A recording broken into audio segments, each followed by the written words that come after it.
সেই বানানো হওয়ার জন্য আমি এখানে সুশি চিংড়ি নিয়ে নিছি।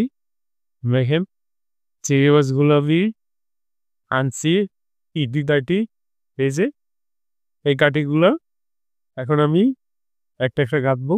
প্রথমে যেটা করতে হইব, এই যে চিংড়ি মাছের যে হুলটা থাকে এই হুলটা ফালাই দিতে হইব। ফালাই দেওয়ার পরে এরকমভাবে কাঠি ঢুকাইতে হইব। দেখেন আমি কিরকমভাবে ঢুকাইছি কাঠিটা ঠিক মাঝখান বরাবর। ঠিক আমি আরেকটা করে দেখাচ্ছি, তুমি পুরোটা ফালাইবেন। অর্থাৎ এটা লেজের যে একটা কাটার অংশ থাকে এটা এই যে এটা আমি ফালাইলাম। ফালানোর পরে একদম মাঝখান বরাবর তোমার কাঠিটা ঢুকাইতে হইব।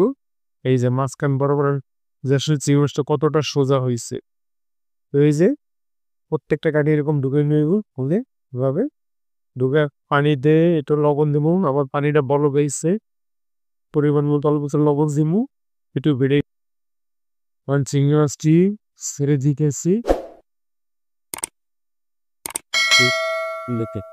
আমি এখন চিংড়ি মাছটা আইস পানিতে দেবো। এই যে আইস পানি মোটামুটি বলক হয়ে গেছে, ঠান্ডা না হবে ততক্ষণ আমি এটা ধরবো না। মিনিমাম 10 মিনিট থাকবো। 10 মিনিট পরে আমি কাঠিটা বের করে দেখাবো আপনাদের গ্রেভিটা কতটা পারফেক্ট বললো।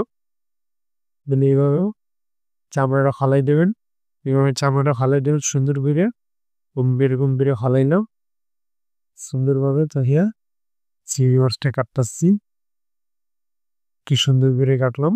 একদম পুরো ফাইরে ফেলাইবেন না, তাহলে কিন্তু চামড়া কেটে যাওয়ার সম্ভাবনা আছে।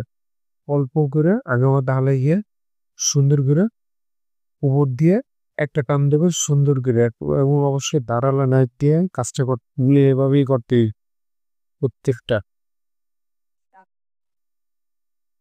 চিংড়ি মাছটা যে পানিতে দিলাম, এখন আমি এভাবে সাইডে ময়লাগুলো ফালে চিংড়ি মাছটা ধুয়ে নিই।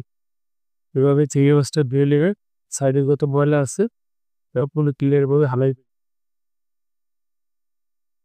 আমি এখানে প্রত্যেকটা চিংড়ি এভাবেই ধুয়ে নিচ্ছি কেটে